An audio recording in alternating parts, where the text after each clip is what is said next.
Nous allons passer à la table ronde, la première table ronde de la matinée. On va parler de gestion d'obsolescence et de propriété intellectuelle.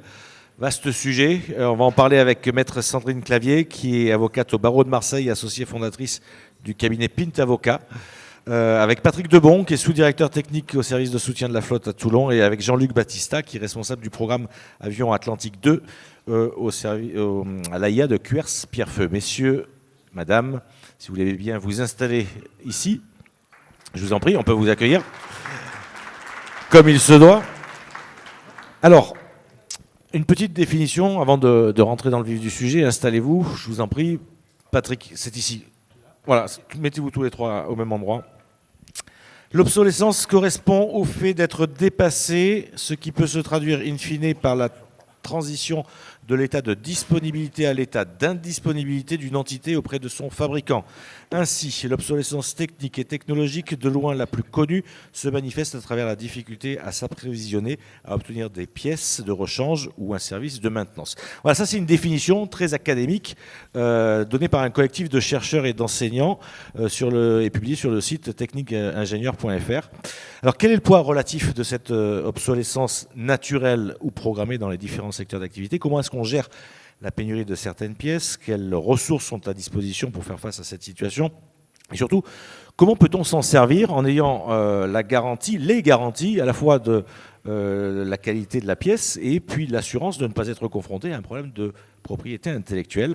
C'est ce qu'on va essayer de décrypter avec nos invités.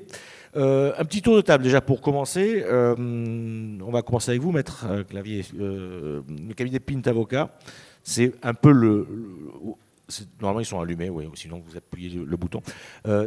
Votre activité est au cœur justement de l'action industrielle et de la propriété intellectuelle notamment. Oui, bonjour. Merci beaucoup de votre accueil. Merci de m'avoir invité.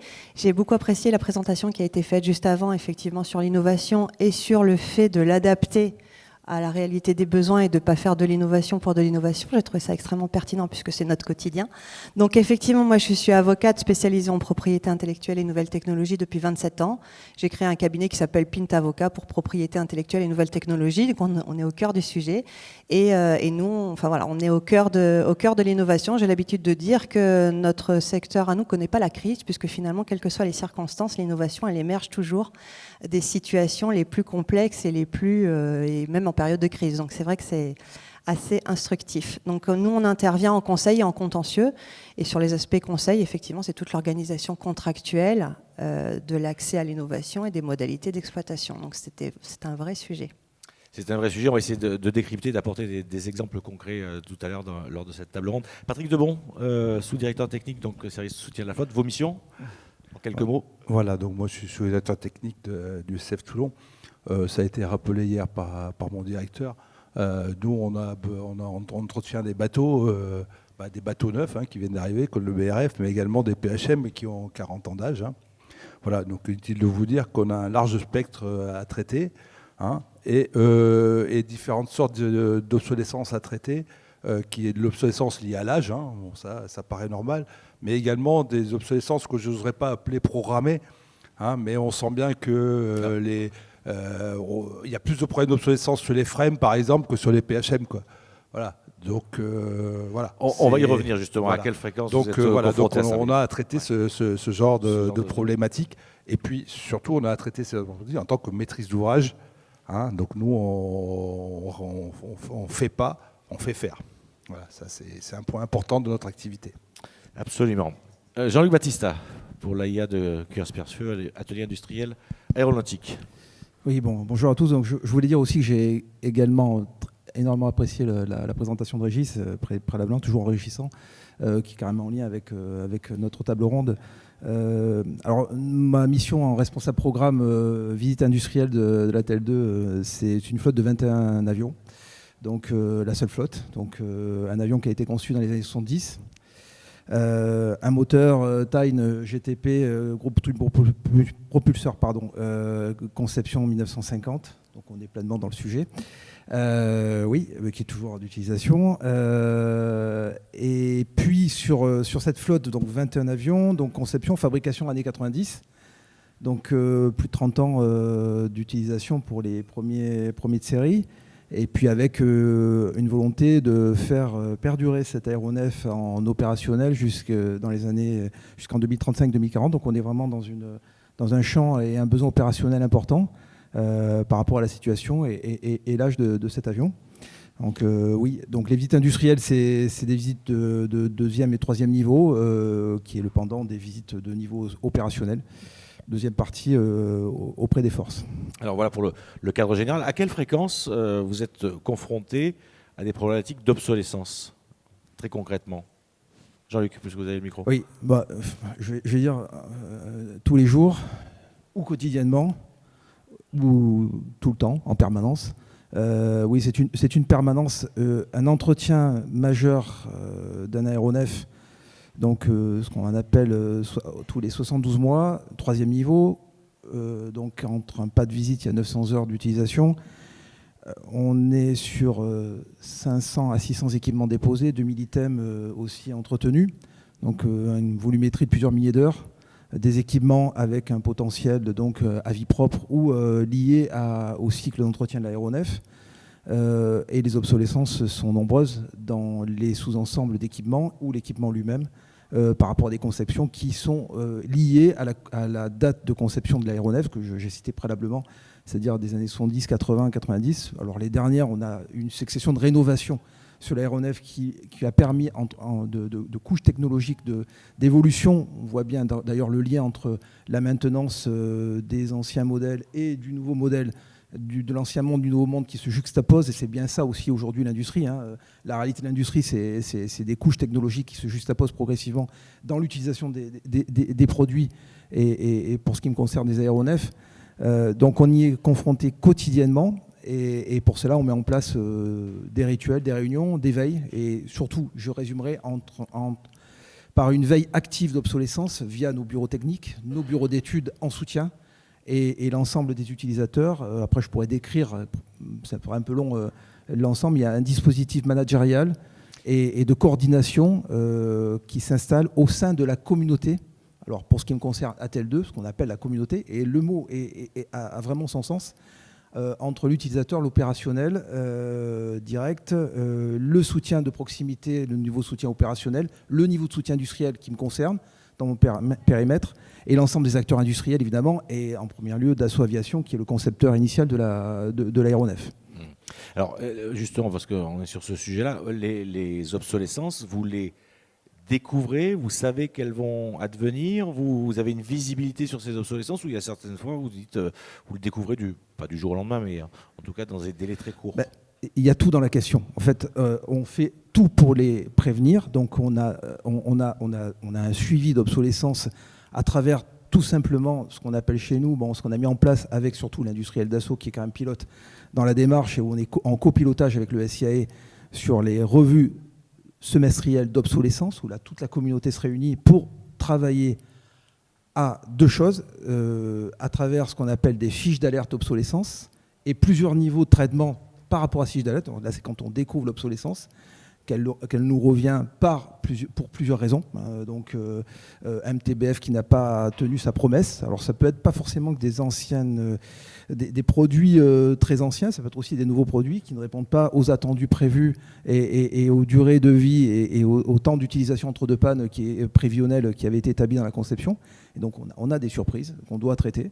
Donc ça, c'est la partie réactivité. Mais au préalable, évidemment, on a un travail de veille d'obsolescence.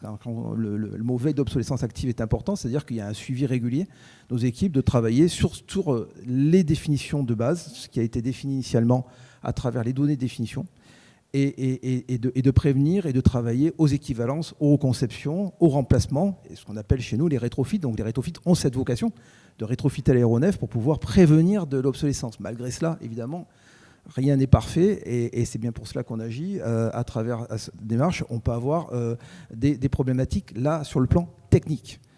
Et puis il y a le deuxième volet aussi, c'est les ruptures subites liées à hors technique sur les process de production. Et là, ça c'est un autre volet de traitement, c'est vis-à-vis de nos fournisseurs. Hier, je n'ai pas pu venir parce qu'on était auprès d'un fournisseur, pour ne pas le nommer, commence par S, et il s'appelle Safran. Donc, pour travailler en partenariat avec ces fournisseurs et travailler sur la réactivité, parce que ces fournisseurs ont des fournisseurs qui sont parfois défaillants, en arrêt, pour des raisons économiques ou pour des raisons, de viabilité,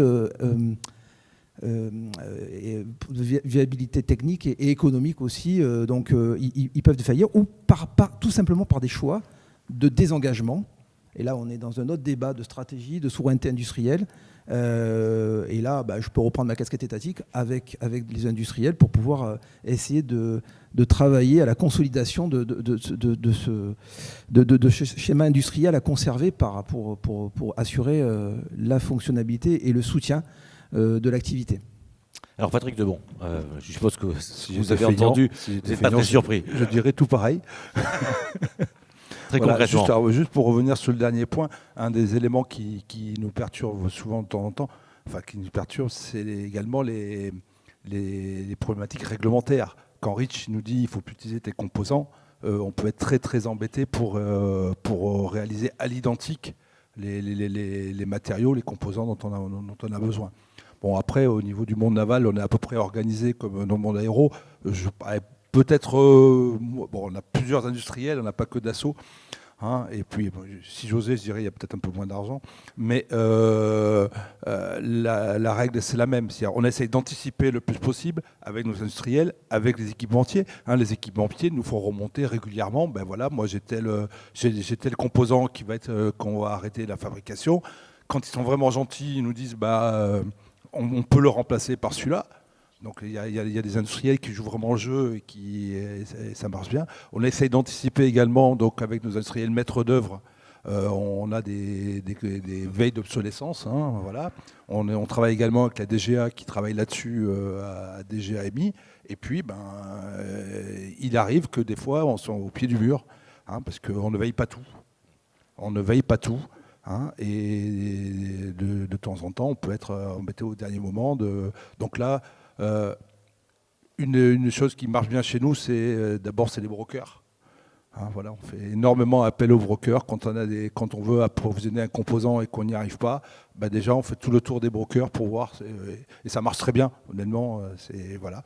Et puis, si on n'a pas si par les brokers ça ne marche pas, là on repart dans des processus de réindustrialisation, de requalification, enfin tout ce qui fait qu'on pourra apporter la pièce qui va bien au bateau qui en a besoin.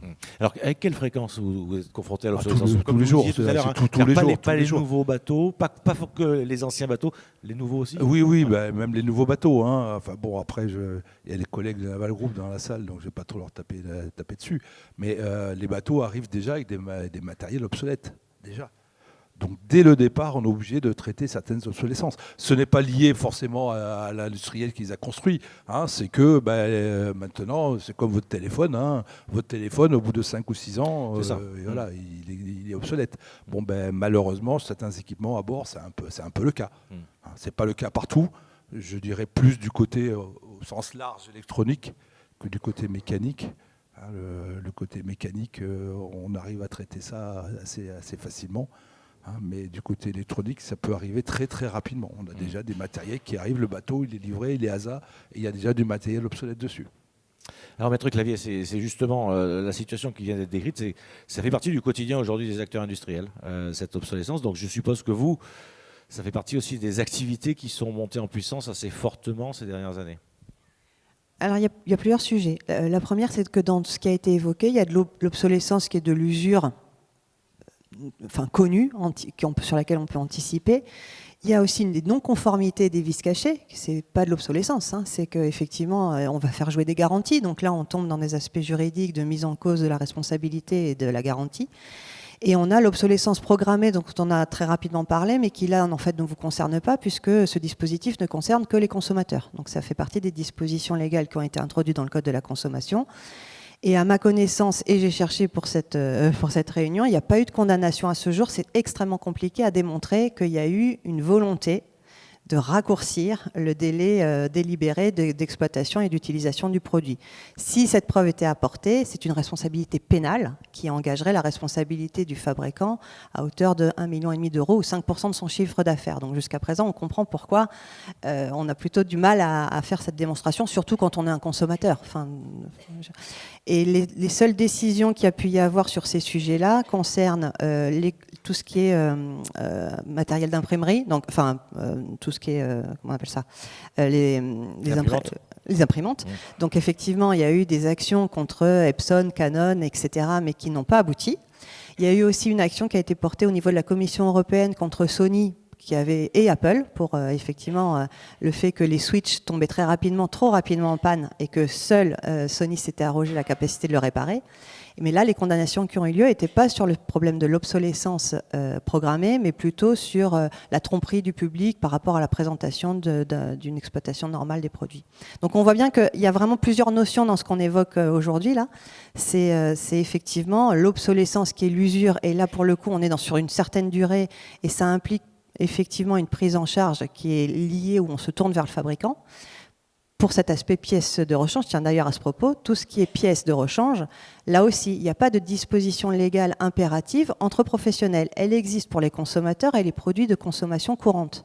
Donc par exemple, tout ce qui est téléviseur, bicyclette, outillage de jardinage, là on va exiger des fabricants qu'ils s'engagent à rendre disponibles des pièces de rechange pendant une durée de 5 ans après la dernière mise sur le marché. Mais cette disposition-là, j'ai cherché, j'en parlais avec Jean-Yves, elle n'existe pas pour les professionnels, donc il n'y a pas de garantie, c'est ce que vous disiez d'ailleurs, c'est à leur bon vouloir de vous notifier que on va arrêter la fabrication de telle pièce de rechange ou pas, est-ce qu'il y a des produits substituables ou pas, c'est au bon vouloir du fabricant, donc c'est vrai que c'est un sujet.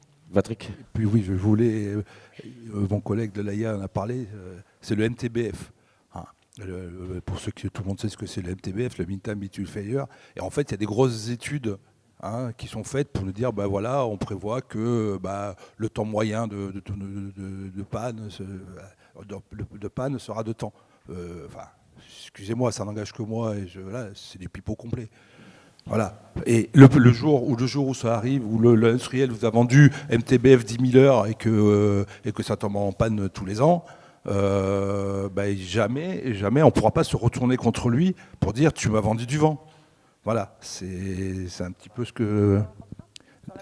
Non, si ça peut tomber dans les 1 an de garantie, oui, mais si ça ne tombe pas dans les 1 an de garantie, voilà, c'est qu'une estimation.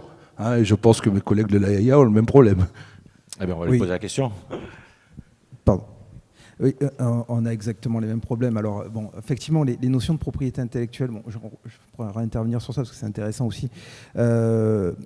On a exactement les mêmes problèmes. Les notions d'MTBF au départ, alors en plus, elles sont à la conception. On reprécise ce que ça veut dire pour tout le monde, comme ça. Minimum Time Between Failure, c'est-à-dire le temps entre deux pannes. C'est-à-dire que le concepteur va indiquer en indication, en préconisation, une utilisation pendant laquelle le produit n'aura pas de panne et pourra être utilisable sans panne majeure en fonction. Et utilisable et opérationnel. Vous imaginez bien, pour mes opérateurs tranche tactique de la TL2, évidemment, quand ça tombe en panne en pleine mission opérationnelle, le MTBF, pour eux, ça leur passe au-dessus et c'est bien normal. Aujourd'hui, alors, le hasard fait bien les choses. Cette semaine, nous avions notre revue semestrielle d'obsolescence avec l'ensemble de la communauté. C'était avant-hier, l'après-midi, et on a évoqué un des constructeurs célèbres parlait d'une dalle d'écran tactile. Évidemment, elle est garantie à 300 heures, et puis elle tombe, elle est défaillante et elle a des pannes.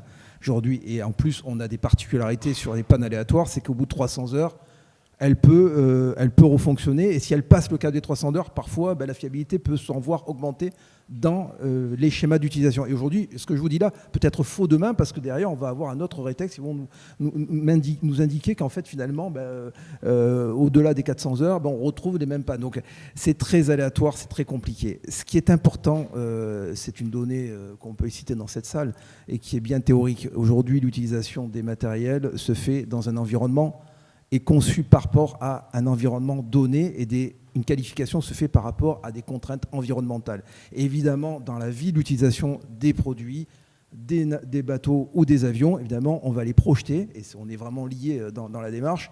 L'Atel 2 est projeté dans le monde entier, dans les milieux tropicaux, désertiques, polaires aujourd'hui, donc avec des froids extrêmes, avec des chaleurs importantes, des variations de milieux, évidemment le milieu salin, le milieu maritime, on est dans les mêmes contraintes, même si c'est un des avions qui est un patrouilleur terre et qui n'est pas embarqué évidemment sur le porte-avions, mais il a les mêmes contraintes environnementales avec les fameuses les problèmes de corrosion et de brouillard salin. Donc évidemment ces contraintes sont très difficiles à prévoir, et c'est bien pour cela qu'on a de la recherche, de la conception et du développement, et que l'industrialisation a toujours ses limites de conception. Et c'est à partir de ces limites de conception que on arrive à consolider la fiabilité. Pardon d'être un peu théorique, mais c'est important. Donc le MTBF aujourd'hui, c'est une donnée. C'est une donnée qui permet d'évaluer, et on pourrait revenir sur le stock, le fameux stock. On commence à reparler d'un mot qui peut-être n'était pas prononçable préalablement, et il y a quelques années, le stock stratégique, parce que ça avait un coût. Et effectivement, ça a un coût. Mais est-ce que les ruptures opérationnelles n'ont pas un coût aussi? Donc voilà, on arrive à revenir sur un nouveau cycle de raisonnement et de stock stratégique qui permet de parer à ces aléas et à ces imprécisions logiques issues de la conception qui est forcément imparfaite, même si elle est la plus fiable possible, par rapport pour travailler et parer au dysfonctionnement, même si le MTPF avait prévu 300 heures et que finalement ça tombe en panne au bout de 150 heures, pour donner un exemple particulier. Patrick. Ouais, je voulais rebondir sur la notion de stock. Alors, en plus, nous, de la Marine nationale, bon, c'est pas un secret pour personne, on n'a pas des grandes séries. Donc, quand vous avez 2, 3, 4 bateaux d'un seul, voire un, voilà, le jour où vous avez un gros problème sur ce bateau-là, vous ne pouvez pas les piquer sur le bateau d'à côté pour le... Voilà. Donc, nous, ça nous oblige, c'est clair, à avoir du stock qui va tourner ou du stock qui ne va pas tourner. De ce qu'on appelle les rechanges de grande prévoyance, qui sont stockés ici à la Farled, ici. Il y a des trucs qui n'ont pas bougé depuis des années et des années. La dernière problématique qu'on a eue comme ça, c'est on est allé chercher un turbo qui était stocké là-bas depuis 2008 ou 2009. Voilà, on n'avait jamais eu besoin. Et puis là, on en a eu besoin. Alors voilà, voilà, pour ne pas laisser planter un bateau, heureusement on fait du stock. Voilà, et d'ailleurs, pour le traitement de l'essence, c'est la première chose qu'on essaie de faire. Quand on a ce qu'on appelle un last buy order, on fait un last buy order. Quand on dit à un industriel, dit moi attention, je vais arrêter la fabrication de ça, on lui achète son stock. Oui. Voilà. Oui, c'est donc une des solutions. Oui, Jean-Luc Baptiste, une des solutions, ça passe par le stock. Il faut laisser le micro allumé comme ça, ne vous inquiétez pas.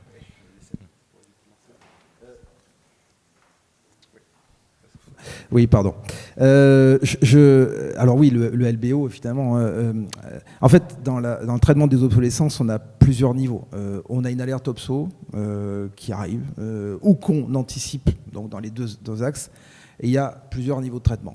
On a suffisamment de stock. L'alerte tombe, on regarde. Alors, mon collègue conférencier, vous avez la chance d'avoir des brokers, ce n'est pas mon cas pour l'Atel 2, donc on a un parc limité, fabrication initiale 28 avions, aujourd'hui 21 avions en service, enfin un parc de 21 avions, donc on va travailler sur le parc existant, on ne peut travailler, et puis on a des contraintes de navigabilité qui sont importantes dans mon domaine, et qui ne peut, même si les brokers existent aussi, mais elles sont très limitées dans une fabrication niche qui est l'Atel 2.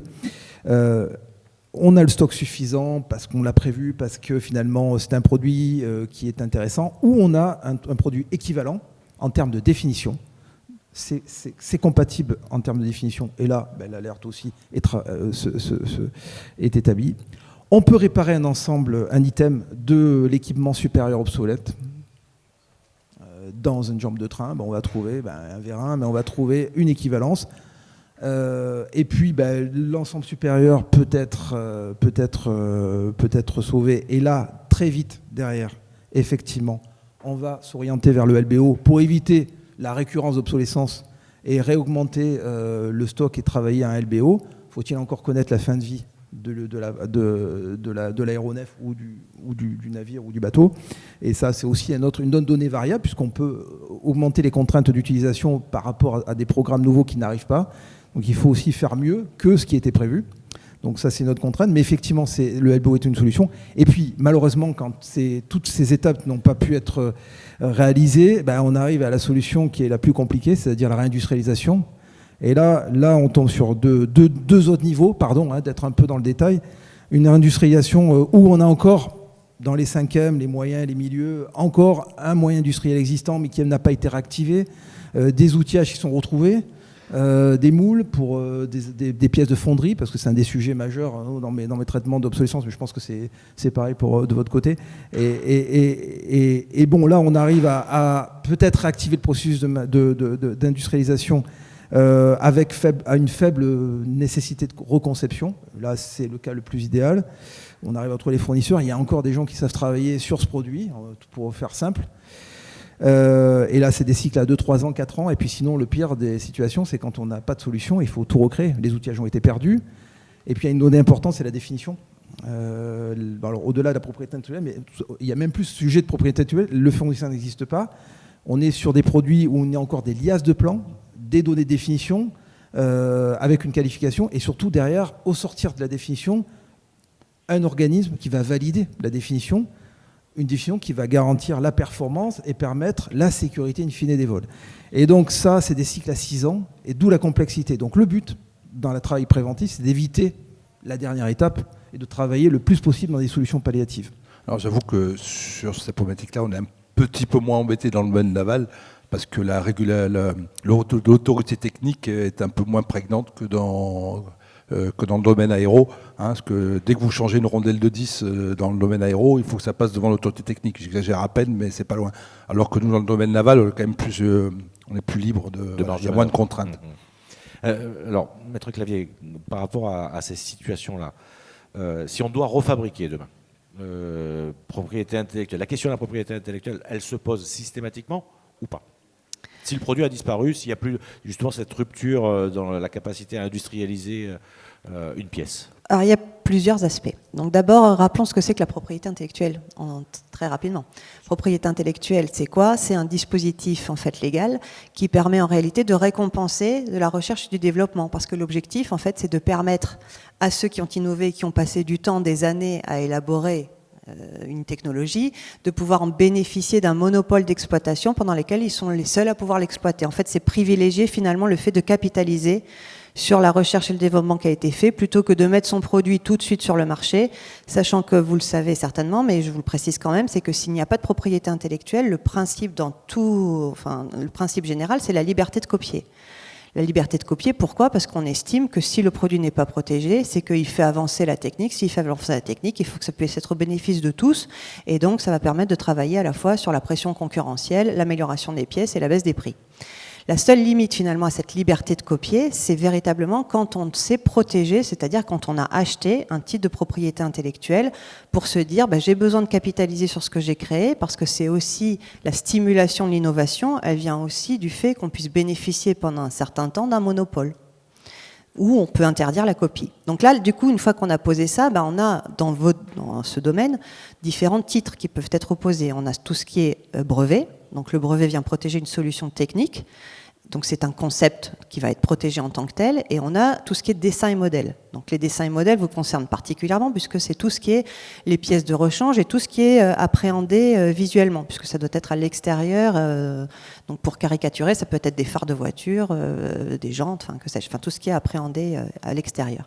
Donc ça, c'est du design. Tous ces éléments-là, on récompense en fait ceux qui ont innové, puisque précisément, encore une fois, il faut leur permettre de pouvoir capitaliser sur leur création. Donc là, il se pose effectivement deux questions par rapport à la durée de ces protections. Un brevet, c'est valable 20 ans, dessin et modèle, 25 ans, pour peu qu'il soit régulièrement renouvelé. Donc ça veut dire qu'à un moment donné, quand je suis dans une commercialisation, j'ai besoin effectivement, moi en tant que client, de pouvoir m'assurer que je vais pouvoir continuer à m'approvisionner. Et Que se passe-t-il? Vous avez posé la question. Si le fabricant disparaît. Donc il y a 2 cas. Soit le fabricant disparaît purement et simplement parce qu'il est liquidé. Donc là, la question qu'il faut se poser, c'est est-ce que ces actifs de propriété intellectuelle ont fait l'objet d'un transfert au bénéfice d'un repreneur ou pas? Donc en principe, ça, c'est l'INPI qui se charge de cette publicité, puisqu'on a le registre national des marques et le registre national des dessins et modèles, y compris au niveau communautaire, qui vient tracer les transferts de ces titres. Donc ça veut dire que vous pouvez identifier en principe aisément s'il y a eu une continuité de cette protection au bénéfice d'un nouveau repreneur, ou est-ce que la société a été purement et simplement liquidée, auquel cas, en fait, tous ces actifs sont tombés dans le domaine public, puisqu'il n'y a pas eu de paiement des annuités auprès de l'INPI, et du coup, le concept, les produits sont tombés dans le domaine public, auquel cas, je peux faire ce que je veux. Mais ce qu'il faut dire, c'est qu'il n'existe pas, et là encore, j'ai fait cette recherche, donc c'est pour ça qu'il y a vraiment un flou qui est pas intéressant, mais qui mérite d'être creusé, c'est que quand il y a du brevet, clairement, je suis obligée de repasser par le fabricant d'origine, puisque la loi dit que je peux réparer, mais que je ne peux pas remplacer. Parce que qui dit remplacement dit reproduction. Donc si par exemple on parle d'impression 3D ou d'utilisation des moules pour refaire les pièces, là typiquement je suis en train de remplacer, donc je reproduis, donc c'est de la contrefaçon. Si en revanche je répare, là j'ai le droit de réparer puisque effectivement je dois assurer la poursuite de l'exploitation normale du produit que j'ai acheté conformément à l'acquisition. Donc il faut bien que je puisse l'utiliser conformément à sa destination. Donc on voit bien qu'il y a quand même un sujet d'intérêt où vous avez deux intérêts complètement divergents qui s'opposent. D'un côté, un fabricant qui ne fabrique plus, pour X ou Y raison, et de l'autre, un utilisateur, un client qui, lui, a bien besoin de pouvoir continuer son exploitation, mais qui ne peut pas, sinon c'est de la contrefaçon. Donc ça, c'est la réalité en matière de brevet de dessin et modèle, à laquelle vous êtes visiblement confrontés. Et donc, peut-être qu'on parlera... Vous voulez parler des solutions après ou Non, on parlera des solutions après, oui, tout Allez. à fait. Ouais. Alors, Jean-Luc Baptista. Juste pour compléter, effectivement, un exemple, on travaille sur un avion de conception Dassault Aviation, en fait, en tout cas, même si c'était un consortium initialement, Dassault est propriétaire de la conception, effectivement, de cet aéronef. Bon, alors, au-delà de la propriété intellectuelle, il y a une autre notion chez nous, une autre réglementation qui ne prime pas, mais qui est quand même associée, qui est la réglementation. Et la réglementation navigabilité, pour garantir la sécurité des vols, la libération des produits dans la bonne définition, et dans la bonne définition apte et permettant un fonctionnement garantissant la bonne sécurité des personnes survolées et donc et des personnes transportées. Donc on est bien dans cette réglementation. On a signé un accord qu'on appelle un accord DOPO avec Dassault Aviation pour que l'AIAT Spatieux puisse, en tout cas le SIA même, au-delà de Dassault Aviation, parce qu'il n'y a pas que des appareils, seulement d'autres appareils Dassault Aviation sont entretenus au SIA, par exemple la Clermont-Ferrand avec le Mirage 2000. On a signé un accord DOPO, design opérateur, producteur opérateur, pour pouvoir nous autoriser à fabriquer des pièces Dassault et de fabriquer avec des références Dassault. Donc on est bien dans ce domaine. Donc en fait la réglementation, mais je parle sous votre contrôle, pour moi englobe aussi la propriété actuelle puisqu'on a deux accords. Mais ça nous garantit une chose aussi par rapport à la contrefaçon, parce que c'est deux sujets dans un. Donc, on ne peut pas déroger au process industriel, c'est-à-dire qu'on ne peut pas passer d'une pièce matricée à une pièce usinée dans la masse. Comme cela, on doit quand même respecter la définition initiale. Ça nous garantit aussi de sortir des pièces conformes, puisque Dassault s'engage aussi à nous fournir la définition dans sa dernière mise à jour, c'est important, et d'avoir un suivi, une veille d'évolution de définition permanente qui permet d'être vraiment à la dernière définition qualifiée.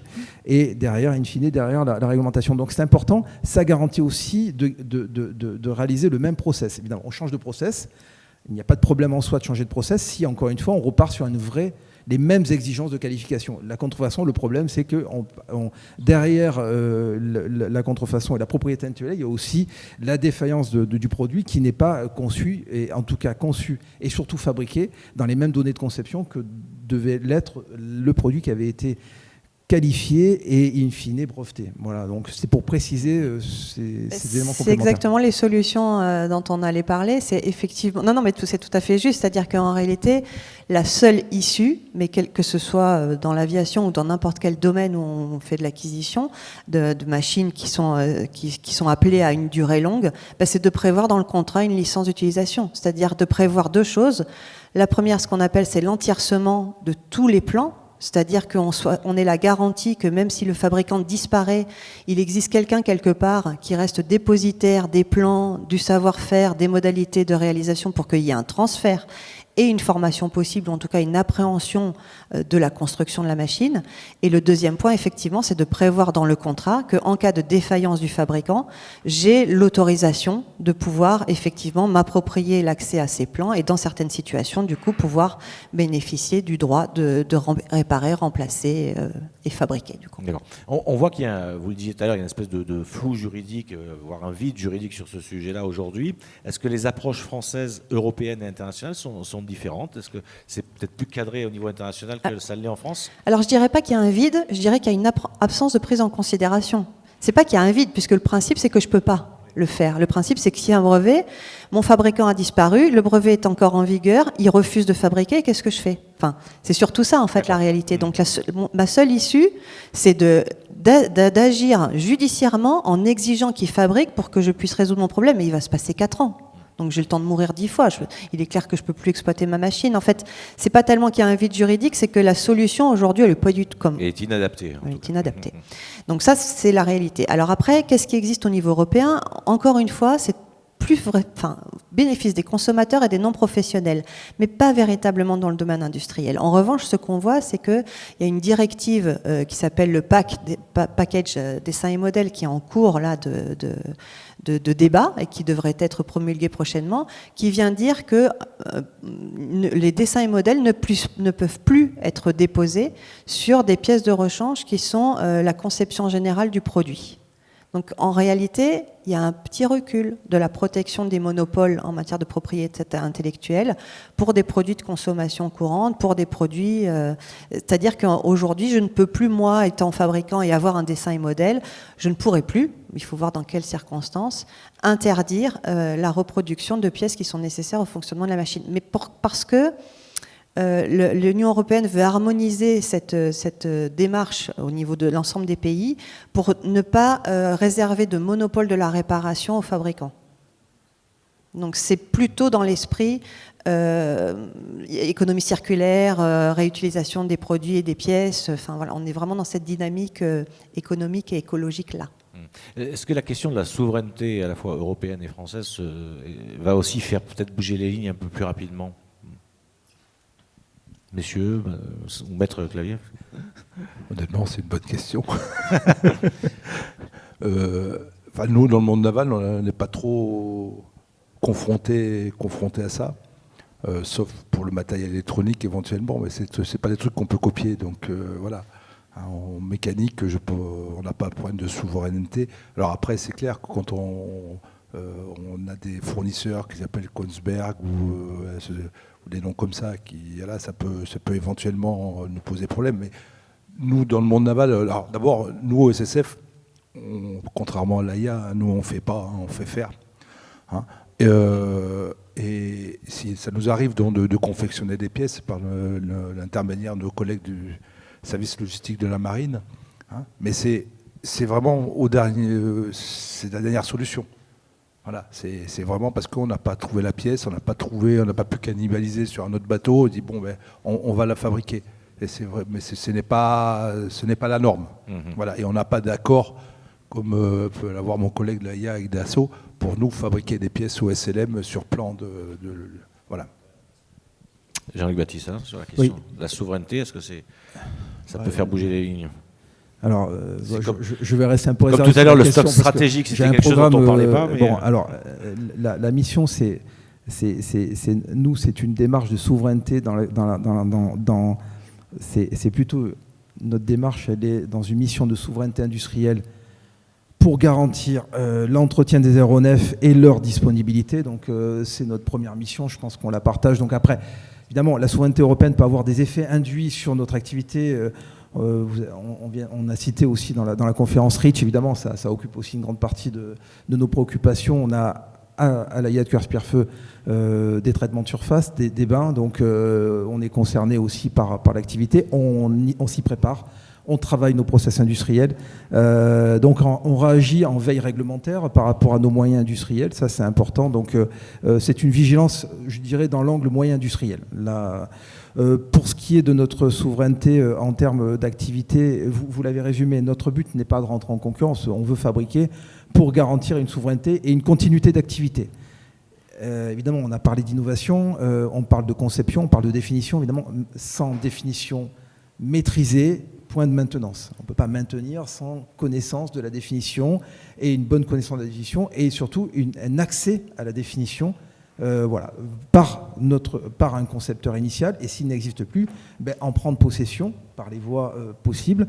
Alors, effectivement, quand la réglementation n'arrive pas à temps et n'est pas forcément totalement adaptée, alors je citais notre réglementation, celle qui m'occupe un peu plus, qui est la réglementation de navigabilité pour la sécurité des vols, qui est quand même notre contrainte forte, qui est notre permis de travail, hein, aujourd'hui, pour faire simple. Qu'est-ce qu'on fait? On a quand même des enjeux stratégiques, on doit garantir une continuité d'activité, on doit garantir et éviter une rupture capacitaire pour nos utilisateurs, et ça c'est ce qui occupe notre esprit.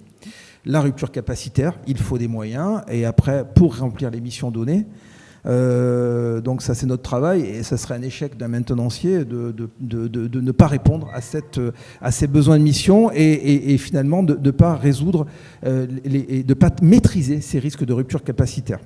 Donc est-ce qu'on sursoit à la réglementation de propriété intellectuelle? Le SIAE, alors peut-être mon directeur qui était présent hier en a parlé en présentant sur d'autres aspects RH, mais sur l'aspect de l'activité, c'est notre mission SIAE, c'est de permettre une souveraineté industrielle, et ça depuis 60 ans, donc c'est pas nouveau. Et pour cela, on s'est doté d'outils réglementaires. On est en capacité de concevoir avec l'EMAR 21J, en capacité de fabriquer, de faire du stock, qui, sans le dire, et on peut un peu plus le dire aujourd'hui, c'est du stock stratégique. Donc on peut fabriquer en petite série avec le LEMAR 21G, pardon pour les termes un peu techniques et numérotés, et puis le LEMAR 145 pour pouvoir fabriquer notre permis de travail et pouvoir libérer des pièces et pouvoir remettre en vol en autonomie. Donc on peut en autonomie concevoir. On prend une part de conception avec nos autres industriels reconnus, Safran, Thales ou Dassault, dans des schémas de conception, pas pour rentrer en concurrence avec ces industriels, mais pour participer au schéma de conception et pour garder une compétence en termes de matière de conception qui permet de pallier aux défaillances qui peuvent arriver sur des désengagements qui malheureusement arrivent régulièrement. Voilà. Patrick Debon, si vous voulez préciser. Non, simplement que je suis un peu jaloux de l'AIA, c'est tout. Voilà. Échange de bonnes pratiques. Non, voilà, c'est le fait de pouvoir concevoir, d'avoir un bureau d'études, ne serait-ce que ça peut faciliter énormément les choses. Voilà. Chose que nous n'avons pas. C'est normal, hein, c'est le processus normal, hein, de maîtrise d'ouvrage, mais c'est vrai que le fait d'avoir un bureau d'études permet de prendre moins de risques, quoi. Voilà. Hein, et puis je rappelle toujours pour l'Assemblée, les avions sont très très très surveillés au niveau de l'autorité technique, chose que peut se permettre nous plus de liberté. Tout à fait. Les réglementations ne sont pas les mêmes. Maître Clavier, tout à l'heure vous le disiez, dans le cas d'acquisition, donc il y a un certain nombre de garanties qu'on peut mettre dans les dispositions contractuelles. Si on possède déjà la machine, comment on peut réagir et qu'est-ce qu'on a un recours potentiel, parce qu'on ne peut pas redéfinir les termes du contrat en cours d'existence. Alors on ne peut pas. On a le nom dans la poche. Enfin moi j'ai envie de vous dire. Ouais. On peut on essayer. Peut pas. On peut essayer. On peut essayer. Il y a quand même une légitimité aussi à vouloir sécuriser. On peut parler d'audit. On peut parler effectivement de continuité de service. On peut peut-être effectivement se repencher sur les contrats même anciens. Et aussi un vrai conseil, c'est de bien les lire, parce que on signe quand même beaucoup de choses avec beaucoup de petites clauses et on s'aperçoit pas toujours que notre fabricant, il a exclu sa responsabilité. Effectivement, il nous garantit 400 heures d'utilisation, mais sa garantie est limitée à un an. Mais est-ce qu'on peut pas quand même faire valoir qu'il y a une forme quand même de tromperie dans l'exécution du contrat, à nous faire croire sur une durée d'exploitation et effectivement ne pas pouvoir en bénéficier. Enfin, il existe quand même un arsenal juridique sur lequel on peut s'appuyer. Donc plus on anticipe, plus on lit, plus on se pose les bonnes questions. Enfin, et puis l'autre point sur lequel je voulais insister, c'est que le fabricant qui vous propose un contrat, il vous propose un contrat qui est par définition pas en votre faveur. Parce qu'un contrat, il n'est pas rédigé de manière équilibrée. Donc à un moment donné, c'est quand même bien de lire et de se poser les bonnes questions et peut-être d'avoir un niveau d'exigence et d'analyse de qu'est-ce qui est nécessaire pour mon activité et pour ma pérennité. C'est vrai pour des startups, c'est vrai pour des grands groupes. Donc ça fait effectivement partie des choses à voir. Et renégocier, oui, renégocier, c'est l'intérêt de tout le monde. Enfin, à un moment donné, je suis fabricant, j'ai mon principal client qui veut renégocier, c'est quand même très difficile de dire non, absolument pas. Enfin, bien sûr. L'avènement de nouvelles technologies, notamment l'impression 3D, ça pose d'autres problématiques de propriété intellectuelle? Mais complètement, puisque effectivement il y a une libéralisation et une facilitation de la création qui pose des problématiques effectivement d'endurance et de qualité des produits, puisque ça c'est, enfin, si en apparence ça ressemble, est-ce que en résistance, est-ce qu'en conception ça a la même chose, c'est un vrai sujet. Et puis au-delà de ça, reproduire, c'est contrefaire. Donc oui, c'est des vraies questions. Ouais. Patrick Lebon, Jean-Luc, Baptiste. Pour moi, ça ne change rien. Parce que, bon, on fait la fabrication additive, avant, on faisait la fabrication soustractive. Voilà. Donc, la propriété industrielle, les problématiques pour l'industriel sont exactement les mêmes. Alors, c'est vrai, c'est peut-être un peu plus facile. Voilà. Et notamment, derrière, il faut se poser des questions de caractéristiques mécaniques, choses comme ça. Hein, mais autrement, au niveau de propriété industrielle, pour nous, ça ne change rien. Hein. Alors nous, c'est un peu plus simple parce que, comme je dis, d'abord, nous, on ne vend pas. Si on fabrique en additif ou en soustractif, c'est pour libérer le bateau, c'est pour... voilà. Donc, on a un peu moins de... On n'est pas là pour faire la concurrence ou quoi que ce soit. Hein. Mais au niveau propriété industrielle, nous, on estime, nous, que, enfin, je me trompe peut-être, je ne suis pas expert du domaine, mais c'est pas plus compliqué qu'avant. Hein. Voilà. Jean-Luc Baptiste. Oui, c'est un moyen de plus. Je reviens à ce qui vient d'être dit, ça peut être une facilité. Effectivement, je reviens sur l'intervention de Régis qui était vraiment très intéressante. Une innovation n'est probante et une vraie innovation quand elle s'inscrit dans le temps. Quand on la retrouve 30 ans après, qu'on retrouve la clamolette, c'était une innovation, elle est prouvée. Voilà. Aujourd'hui, faut attendre, il faut que le temps fasse son travail, que l'utilisation... Voilà. La fabrication additive, l'impression 3D, notre bureau d'études en a. Ça commence par notre bureau d'études, évidemment. Pour le maquettage, c'est intéressant. Voilà. Je commence à travailler sur la planche à dessin. On avait une capacité d'imagination. Aujourd'hui, elle est arrivée par le numérique. Aujourd'hui, on le met en forme. C'est une facilité d'accès. C'est intéressant pour nos utilisateurs. En support d'armement assisté, on a commencé par un maquettage. Ça permet de travailler l'ergonomie pour nos utilisations. Donc ça, c'est intéressant. Après, ça n'a pas fait tout. Ils voulaient repartir. Nos utilisateurs, toujours pressés, et c'est bien normal, par rapport à leurs besoins opérationnels, voulaient repartir avec les maquettes. On leur a fait comprendre que ce n'était pas du tout qualifié et pas du tout fiable. Je caricature à peine, mais aujourd'hui, ça a permis de gagner du temps dans le processus de conception. Donc c'est toujours intéressant. Est-ce que c'est le produit miracle? Bien évidemment, non. Il y en a très peu et on ne serait pas à en parler aujourd'hui. Hein. On aurait trouvé le produit unique et puis ça serait formidable et on serait au chômage. Ce n'est pas le cas et ça nous fait quand même travailler à persévérer dans l'innovation pour aller et faire le lien et l'appliquer directement, je veux dire, au quotidien dans nos activités de maintenance. Donc c'est important. Et surtout, derrière, je reviens, garantir notre qualification initiale et notre définition approuvée et qualifiée. Ça, c'est important. Donc tout ce qui sert la définition approuvée et qualifiée est intéressant. C'est effectivement la base. Est-ce que vous avez des questions à poser à nos intervenants? Je vais faire passer un micro.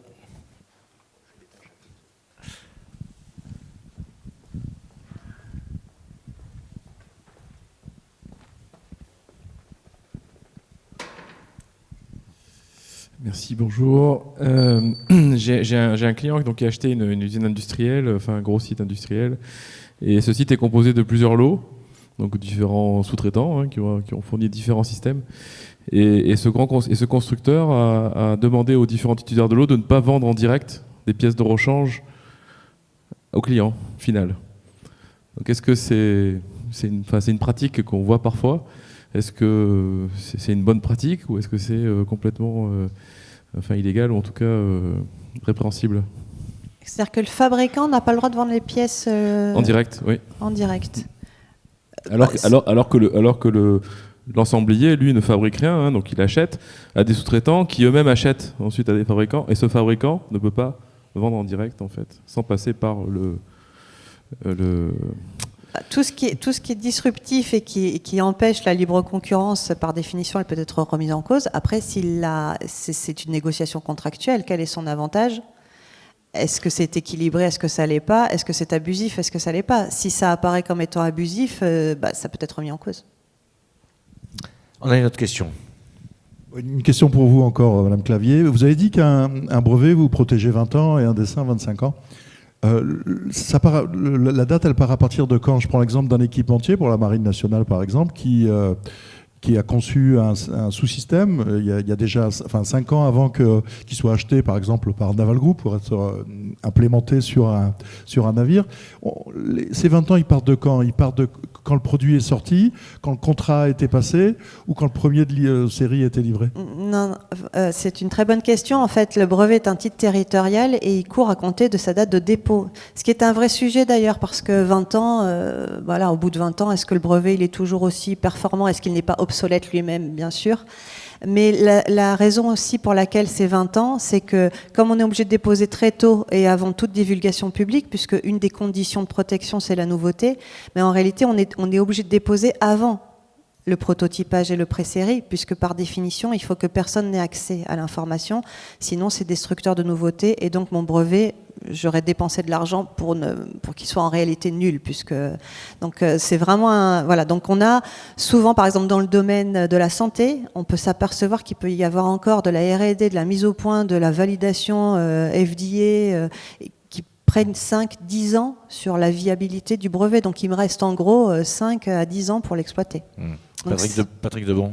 Oui, alors je vais rebondir un peu. J'ai le droit de poser des questions, moi aussi ? Mais, bien sûr. Moi, j'ai compris quand même de ce qu'a dit ma collègue de droite, c'est qu'il ne peut y avoir de propriété industrielle que s'il y a dépôt de brevet. Donc s'il n'y a pas dépôt de brevet, il n'y a pas de propriété industrielle. Voilà, je pense que je vais rebondir là-dessus dans mes relations avec mes industriels préférés. Est-ce qu'il y a d'autres questions ? Oui.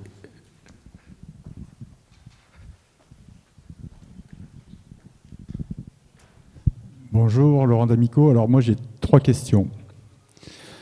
1, comment faites-vous pour gérer l'obsolescence des formats numériques qui permettent de gérer vos plans, vos données et ainsi de suite ? Parce que tout à l'heure j'ai compris que c'est pas de plan, on était mal barré, mais si on a les plans dans un format numérique obsolète, ça peut être compliqué. 2e question, comment faites-vous à la réglementation ITAR, International Traffic in Arms Regulation ? 3, est-ce que vous appuyez sur tout le travail qui est fait actuellement par les Ukrainiens, qui prennent plein de missiles des Russes sur la tête, et il y en a qui s'amusent à analyser, de faire du rétrofit pour savoir ce qu'ont mis comme composants les Russes dans leurs missiles.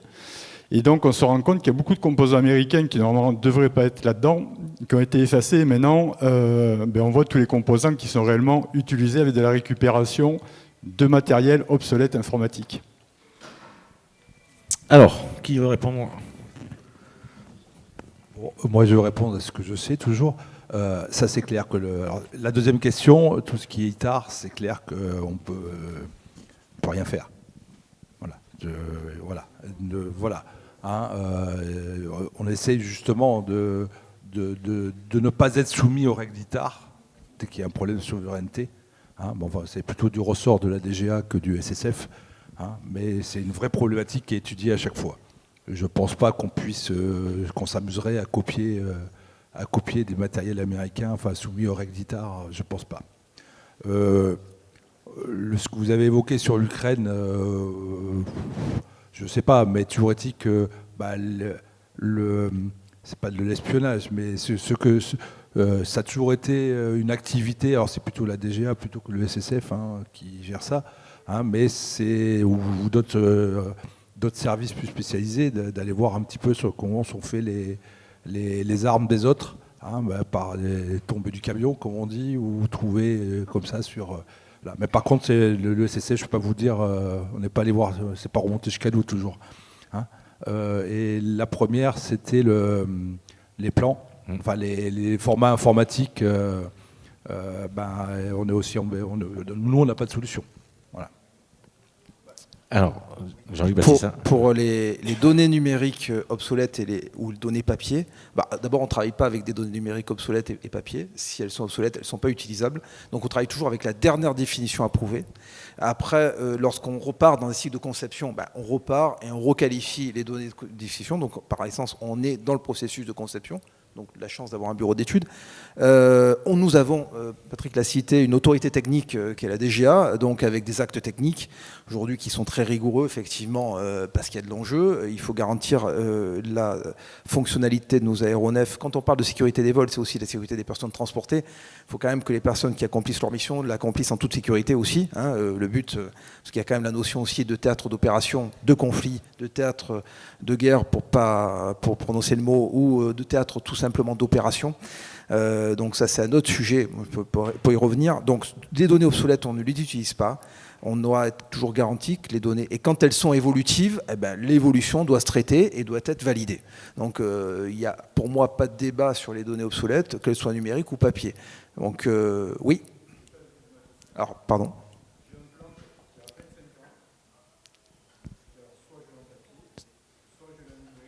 C'est ça, il n'y a plus le logiciel pour lire le plan, quoi, très concrètement.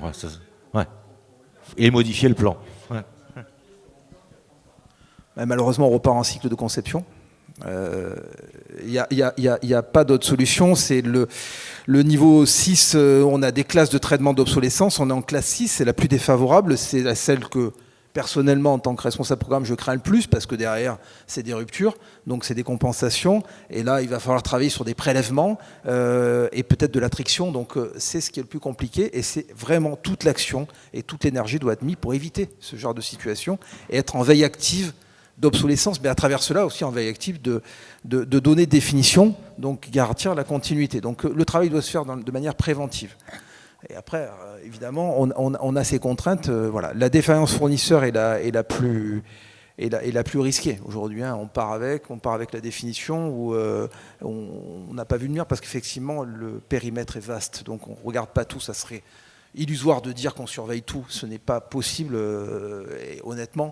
Donc aujourd'hui, mais effectivement, il n'y a pas plusieurs manières d'échapper si on veut être conforme à la définition et à faire un travail le plus professionnel possible.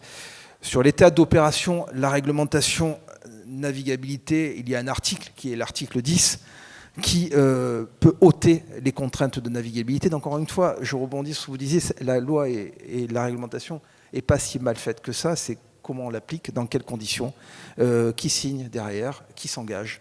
Alors elle est sous l'autorité de l'état-major, évidemment, et vous l'imaginez bien, elle est utilisée dans des situations bien particulières, où évidemment l'aspect destruction est dans un autre plan et dans un autre paradigme.